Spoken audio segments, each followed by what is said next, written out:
Pada 30 Maret malam terjadi penggerudukan persekusi oleh massa yang sebenarnya bukan berasal dari lingkungan sekitar bangunan gedung yayasan.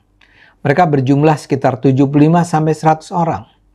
Padahal di dalam gedung yayasan hanya terdapat satu anak TK, satu murid SD, 3 siswa SMA, 5 pemuda-pemudi Tesalonika yang merupakan guru anak-anak sekolah minggu, serta pengurus gereja. Massa datang dengan wajah garang dan berteriak-teriak agar jemaat segera menutup dan meninggalkan gedung. Massa semakin beringas dan bahkan ada yang menyerukan agar gedung dibakar. Mereka memerintahkan agar jemaat beribadah di puri.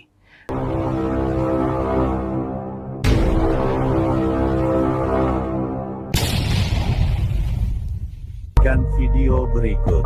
Tapi ternyata respons terhadap rencana pembangunan gereja tetap sangat negatif. Perwakilan tokoh agama dan ormas secara keras menolak pembangunan gereja di Tukang Kajang. Mereka bilang mereka menolak karena gereja bisa membawa pemurtadan. Mereka bahkan sudah memperoleh 300-an tanda tangan penolakan. Untuk sementara pengurus gereja mundur setapak. Ketika pengurus gereja pada Desember berencana melakukan perayaan Natal di gedung yayasan, perwakilan Islam kembali menyatakan menolak. Akibatnya, ibadah kembali dilakukan di gedung Ruko Putri Naga walau masa sewa sudah habis. Insiden selanjutnya berlangsung pada perayaan Paskah 31 Maret 2024. Pada 30 Maret malam terjadi penggerudukan persekusi oleh massa yang sebenarnya bukan berasal dari lingkungan sekitar bangunan gedung yayasan. Mereka berjumlah sekitar 75-100 orang. Padahal di dalam gedung yayasan hanya terdapat satu anak TK, satu murid SD, 3 siswa SMA, 5 pemuda-pemudi Tesalonika yang merupakan guru anak-anak sekolah minggu, serta pengurus gereja. Massa datang dengan wajah garang dan berteriak-teriak agar jemaat segera menutup dan meninggalkan gedung. Ketika melihat anak-anak ketakutan, seorang pengurus gereja bernama Bu Natalia berusaha menenangkan keadaan. Namun massa sama sekali tidak peduli. Sebagian orang dengan arogan mengintimidasi dengan menghembuskan asap rokoknya ke arah Natalia. Massa semakin beringas dan bahkan ada yang menyerukan agar gedung dibakar. Mereka memerintahkan agar jemaat beribadah di puri. Ketika dijawab bahwa jemaat gereja hanya mengontrak di puri dan saat itu masa kontrak sudah habis, dengan nada melecehkan mereka bilang, "Kok berdoa ngontrak sih?" Lalu ada suara yang mengatakan, "Tuhannya ngontrak." Ada pula yang bilang, "Berdoa di kebun sono," sambil menunjuk ke arah pohon pisang. Seorang dari mereka dengan suara keras mengatakan, "Bapak dilarang beribadah di sini karena di sini Islam semua." Seorang pemuda gereja ketika mendengar hinaan Tuhan yang ngontrak dengan spontan menjawab, "Ya, yang penting kami nggak minta uang dari jalanan." Maksud dia adalah menyindir aktivitas sebagian kelompok beragama yang sering minta uang dari pengendara mobil yang lewat di dekat masjid. Ini membuat massa semakin marah. Dengan beringas seseorang membentak, "Hei, apa tadi lo? Hei, monyet lo!" Dia pun berusaha mendorong pintu dan berusaha meraih anak yang menjawab tadi. Dengan lantang dia berteriak, "Tangkap tuh anak yang berbaju putih!" Untung saja anak muda itu bisa segera diselamatkan ke dalam ruangan. Tapi itu sudah cukup membuat massa semakin terpacu adrenalinnya. Sebagian memukul jendela dan memukul-mukul tembok gedung rumah doa itu. Seorang berkata, "Dobrak nih, dobrak!" Sebagian berteriak, "Bakar saja mereka hidup-hidup." Untunglah tak lama kemudian datang sejumlah polisi dari Polsek untuk mengatasi keributan. Akhirnya, kerumunan pun dibubarkan dan beberapa perwakilan pergi ke Polsek. Seusai insiden 30 Maret itu, upaya mempertemukan pengurus gereja dengan kelompok-kelompok yang menolak pembangunan gereja terus dilakukan. Namun mediasi yang melibatkan Kapolres, FKUB, Kapolsek, dan Ramil, kepala desa, tokoh agama, tokoh masyarakat, dan pengurus gereja tidak pernah mencapai kesepakatan. Tokoh agama dan masyarakat tetap berkeras. Tidak boleh ada tempat ibadah non-muslim di Tukang Kajang. Sejak April, jemaat melakukan ibadah setiap minggu di berbagai tempat berbeda. Kadang di rumah warga, kadang di gedung yayasan dengan pengawalan yang ketat dari Polres, Polsek, dan Ramil, dan kadang di kantor kecamatan lama yang disediakan Pemda Tangerang. Pembangunan gereja sendiri masih terus dilakukan, meski dengan proses terseok-seok karena pemerintah Kabupaten Tangerang terus mengalami tekanan. Saya sengaja menceritakan agak detail tentang proses penindasan ini karena saya memang ingin Anda paham betapa sulitnya nasib umat Kristen yang berposisi sebagai minoritas di negara ini. Penindasan terhadap hak umat Kristen untuk beribadah adalah sebuah kejahatan yang sama sekali tak bisa diterima. Mereka yang menolak gereja sama sekali tidak punya alasan yang dapat diterima akal sehat. Dan negara sama sekali tidak boleh. Nah teman-teman, seberapa banyak saudara, ada berapa orang saudara yang dulu pernah menganggap Yesus itu murahan, Yesus itu tidak ada nilainya, Yesus itu ya bukan Tuhan saya, Yesus itu ya tidak ada berguna bagi saya. Berjalannya waktu satu persatu saudara bisa mengalami Tuhan dan bisa mengimani bahwa Yesus itu adalah Tuhan yang sangat bernilai bagi saudara. Berikan sorak-sorai buat Tuhan Yesus. Haleluya. Haleluya. Dan saya juga dulu begitu. Saya anggap Yesus itu tidak berguna buat saya. Tidak ada artinya. Ya. Buat apa Yesus? Apa gunanya buat saya? Apa artinya buat saya? Tapi ketika Yesus menjumpai saya secara pribadi tahun 1996 di penjara Cipinang, di situ saya baru berkata, Yesus, aku percaya Engkau Tuhan Allahku. Haleluya. Engkau mahal bagiku. Amin. Haleluya. Jadi sekarang saudara, ya, saya tidak akan tukarkan Yesus dengan apapun. Ya, saya ngomong di hadapan Tuhan, di hadapan istri dan tim yang saya bawa. Saya tidak akan mau tukarkan Yesus dengan apapun. Haleluya. Haleluya. Sekalipun seisi dunia ini diberikan kepada saya disuruh menukar Yesus, saya disuruh meninggalkan Tuhan Yesus, saya lebih memilih ikut Yesus walaupun saya tidak punya apa-apa, asal saya punya Yesus. Haleluya. Karena saya tahu kalau saya punya apa-apa tapi saya tidak memiliki Yesus, saya binasa. Tapi kalau saya punya Yesus, sekalipun saya tidak punya apa-apa, saya bisa berdoa kepada Dia, dan Dia Allah yang hidup, yang maha kuasa, yang sanggup menolong saya, yang sanggup memberikan apa yang saya perlukan, apa yang saya butuhkan. Haleluya. Haleluya. Makanya Alkitab bilang, sebab ada tertulis dalam kitab suci, sesungguhnya aku meletakkan di Sion sebuah batu yang terpilih. Ya. Oh ya, tadi dari Kisah 4 dulu ya. Ya, Yesus adalah batu yang dibuang oleh tukang-tukang bangunan, yaitu kamu sendiri.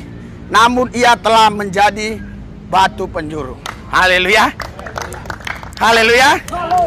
Saudara, saya sering ngomong sama orang-orang, siapa saja dia ya, saya tidak peduli siapa dia. Tapi saya menemukan banyak orang-orang yang mengatakan, buat apa lu ikut Yesus? Apa untungnya ikut Yesus? Ya, emang lu kalau percaya Yesus, ikut Yesus, lu memang hidupmu jadi kaya. Memang kalau lu percaya Yesus, ikut Yesus, hidupmu tidak ada masalah. Memang kalau lu percaya Yesus, ikut Yesus, hidupmu ini diberkati, rezeki melimpah. Saudara, banyak orang-orang yang berpikir seperti itu. Dan pikiran mereka itulah yang dituangkan lewat kata-kata ya kepada saya, saudaraku yang saya kasih. Tapi saya jawabnya simpel saja, sederhana saja. Haleluya, sederhana saja. Karena Yesus masa depanku, Yesus hartaku, Yesus kekayaanku. Di dalam Yesus aku pasti dipelihara, dijagai, dilindungi. Bersama Yesus aku pasti lakukan perkara-perkara besar. Di dalam Dia aku cakap menanggung segala perkara, karena tidak ada yang mustahil bagi orang percaya. Haleluya. Sorak-sorai buat Tuhan kita yang dahsyat luar biasa. Haleluya. Haleluya. Haleluya. Haleluya. Iya, saudaraku yang saya kasih, ya. Saya tidak tahu iman saudara itu levelnya sampai di mana. Ya. Kapasitas roh, intensitas roh saudara levelnya sampai di mana, saya tidak tahu persis. Tapi yang saya tahu, di dalam Yesus ada kepastian keselamatan. Amin. Haleluya. Kisah 4 ayat 12, tidak ada nama lain di kolong langit ini yang bisa menyelamatkan kita selain hanya nama Yesus Kristus. Haleluya. Saudara, saya mau kasih tahu buat saudara, ya, Yesus tidak rugi kalau kita tidak percaya Dia. Dia pun tidak untung kalau kita percaya Dia. Ingat, Dia tidak rugi kalau kita menolak Dia. Dia pun tidak ada untungnya kalau kita percaya kepada Dia. Kalau kita menolak Dia, kita yang rugi. Kalau kita percaya Tuhan Yesus, kita yang untung. Haleluya. Sama seperti kita memuji menyembah Tuhan tadi, saudara, itu sebenarnya bukan menyenangkan Tuhan. Tuhan tetap senang. Tuhan Raja bahagia. Sekalipun semua orang ini menghina Dia, sekalipun 8 miliar penduduk dunia ini menghina Yesus, memfitnah Yesus, mengejek Yesus, Yesus tetap bahagia. Haleluya. Haleluya. Karena Dia Raja bahagia. Iya. Jadi saudaraku yang saya kasih, tidak ada untung dan ruginya bagi Yesus. Kalau orang mau membenci Dia, mau menolak Dia, mau percaya kepada Dia, justru yang diuntungkan adalah kita yang bisa percaya bahwa Yesus adalah satu-satunya Tuhan dan satu-satunya juru selamat kita. Haleluya. Haleluya. Yang untung saudara. Makanya saudara, Paulus sadar itu. Siapa yang nggak kenal Paulus? Paulus ini saudara, ini dulu pemimpin agama Yahudi. Ya, dari Sanhedrin. Dia ini sekolah di Gamaliel, orang pangkat. Dan dia saudaraku yang saya kasih, dia juga orang yang sangat pintar, cerdas, berpendidikan. Tapi saudara, dia kejam terhadap pengikut Kristus. Dulu belum ada istilah agama. Yang ada adalah Kristianos, pengikut Kristus. Dia sangat kejam. Dia ingin bunuh semua pengikut Kristus. Tapi waktu dia jalan ke Damsyik, saudara, ya, dia mau bunuh pengikut Yesus, dia bersama rombongan, dia mendengar suara, "Saulus, Saulus, kenapa engkau aniaya aku?" Haleluya. Padahal saudara, selama hidupnya Saulus ini atau Paulus, sebelum dia jadi Paulus namanya Saulus, selama hidupnya ini belum pernah berjumpa langsung dengan Yesus secara fisik. Kapan pula si Saulus ini menghina Yesus? Kapan pula si Saulus ini menganiaya Yesus? Kapan? Haleluya. Haleluya. Yesus berkata, "Saulus, Saulus, ya, engkau sudah menganiaya aku." Apa maksudnya? Siapapun dia yang menganiaya umat Tuhan Yesus, dia sama dengan menganiaya Yesus. Itu sebabnya Anda tidak usah balas. Biar Tuhan yang balas. Haleluya. Haleluya. Pelayanan di tempat ini bukan gampang, bukan mudah, penuh resiko, perlu mental baja. Karena intimidasi, gertak-gertak sambal itu pasti ada. Ya, kalau orang yang tidak mental baja, dia nggak mungkin bisa, saudara.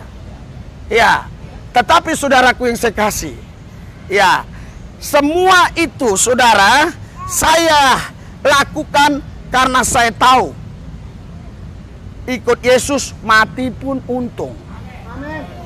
Haleluya. Haleluya. Air ya. Ya. Oke, silakan. Ya. Ya, Bu, bentar. Nggak apa-apa, sebentar. Nggak bisa pindah sini deh. Oke, Sir. Ya. Ya. Ya. Oke, ya. Silakan ya. Ya, oke, silakan ya. Ya. Oke ya. Ibu itu kasih air ya. Ya, air banyak, tenang.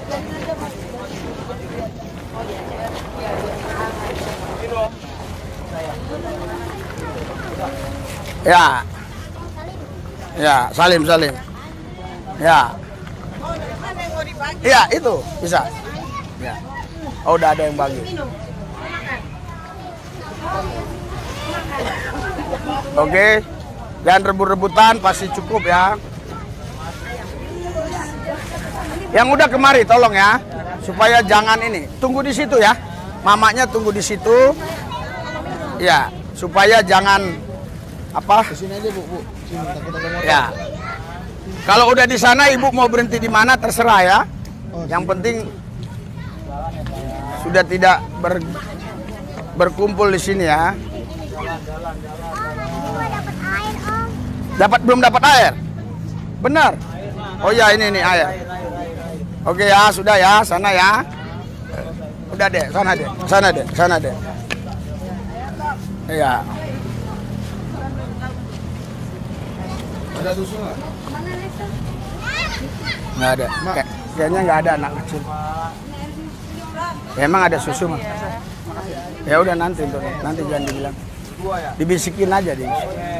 Hah? Iya bisikin aja siapa yang mau kau kasih. Mana yang mana? Hah? Mana yang mana? Yang mana belum dapat? Nanti di foto. Ini foto. Mana lagi satu lagi? Ya, oke Pak ya. Oke, yo, Tuhan berkati.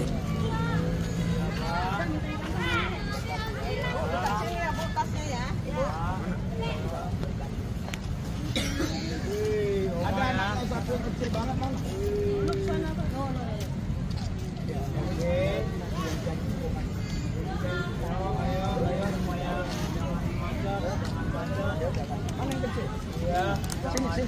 Sini. Iya. Sini anak kecil sini. Tidak macet ya. Sini, ibu susu dulu. Ini yang ya. Sini biar foto. Enggak, ini untuk anak kecil ya. Untuk anak-anak yang masih bayi. Ya. Kasih tahu gini.